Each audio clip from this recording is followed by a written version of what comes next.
यही हेले माँ जसोमती।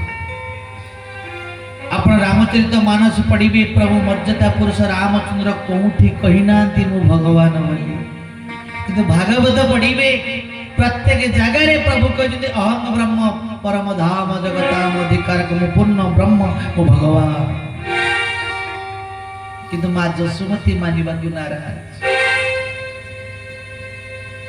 आज उद्धव बारंबार बारंबार बारंबार जोड़ हस्ते कहते प्रभु प्रकृत ये वृंदावन तो मोर घर ये वृंदावन छाड़ी तुम्हें केबे जाई परिबो नहीं प्रभु तुम्हें एते बड़ कपटिया बेईमान केमिति हला जे जोड़ हस्ते उद्धव बारंबार कहउचंती। जेतरे उद्धव फरिबा को चेष्टा करंती गोपी गोपांगना बेड़ी गई गोपांगना बेड़ी जे तांकर दुख गुडा को बारंबार कहउचंती उद्धव आमे कात्यायनी व्रत करिथिलु गुटिए मास कृष्णटा आमर स्वामी ही जानता कि आमे कृष्ण बिना बंची पारिबुनी उद्धव ए कथाटी भल भावरे जणैबो कारण एमिति दिने समय आसीथिला नारदक मनरे प्रबल अहंग बढ़ी गला जे बोधे सदा बेले मु नारायण नारायण कहूची मो ठारू बड़ भक्त बोधा केही नाही। प्रभु विचार करले नारदंकर अहंग बढ़ी गलानी गर्व गंजन नर हरि गर्व नर खंती कहारी। प्रभु कौन कले सांग सांग गोटे माया रचना करिले कले नारद मते प्रबल जर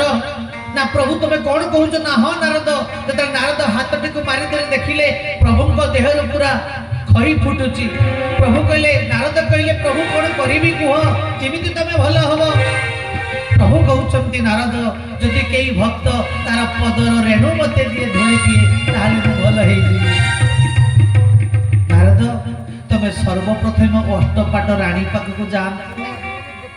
से माने मोर पत्नी से माने जदि तांकर पादर रेणु देबे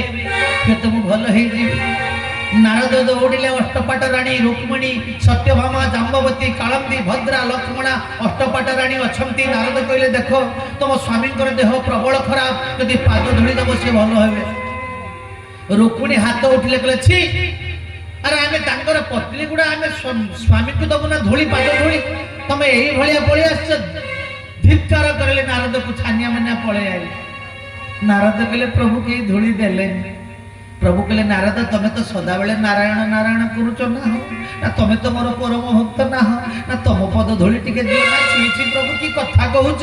मु पुनी पाद धूली देबे आपण देह लगेबे। प्रभु कहले तार नारद मो जीवनटा जीवो। प्रभु कहले नारद गोटे काम करो तमे थोड़े से वृंदावन जांतनी गोपी गोपांगना को कहंत जे मो देह इमति खराब जदि से माने पद धूली देले मो बंचिली नले मो जीवनटा जीव बोला न देखवा। हरि बोल। नारद चालिले वृंदावन उद्देश्य रे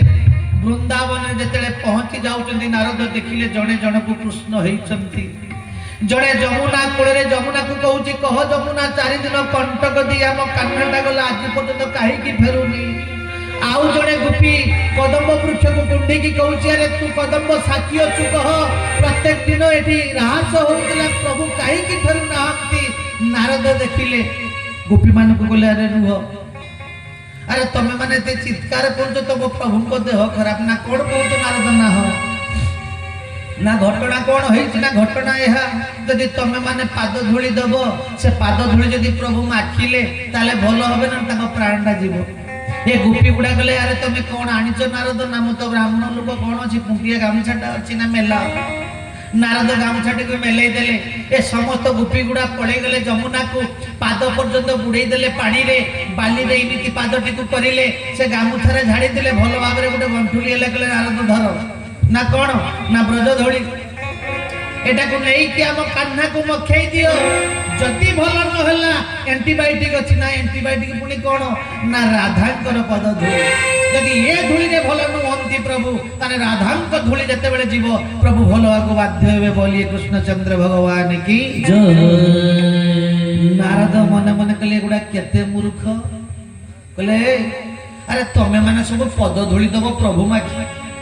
ना नारद कौ पद धूली कथा कहूच ना रे पद धूली कथा कहूच ना छी। अरे आम स्वामीटा सीना बंचिले आम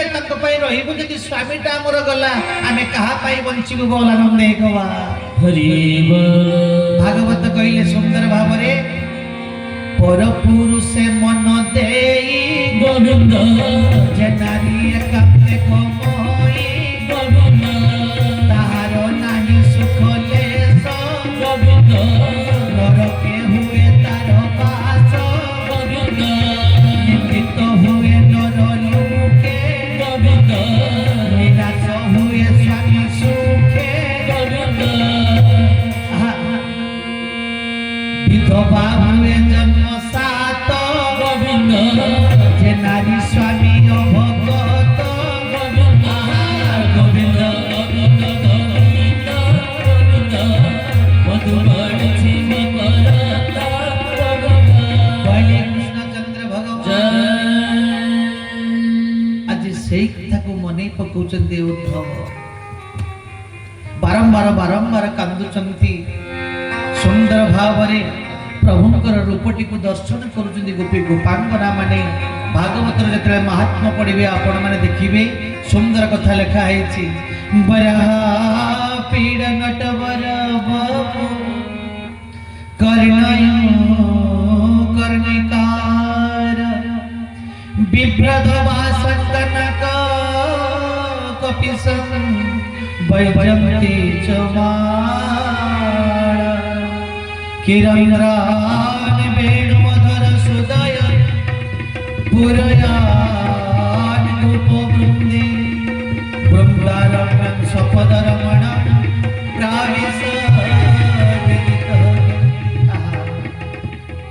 सुंदर भावरे रूप वर्णना करुचंती नाटुआर बेश कानरे कनियर फूल खंजा जाइछि मुकुटरे सिखिपुच्छ गुच्छ नव जामुडाल शोभायमान विलंबित हृदय रे वनमाल मधुर तान रे वंशी निनादगत समग्र जगत को मोहित करुछि जार वाङ्मय स्वरूप कोटि कंदर्प धार नक्षत्र कुशरी नुह ए तो प्रभु का स्वरूप बोलानंदे कवा आज समस्त गोपी गोपांगना विलाप करुचंती भागवत ताको सुंदर भाव लिखिले कि प्रभु सुंदर ना अधर मधुर गमन मधुर नयन मधुर अधर मधुर गमन मधुर नयन मधुर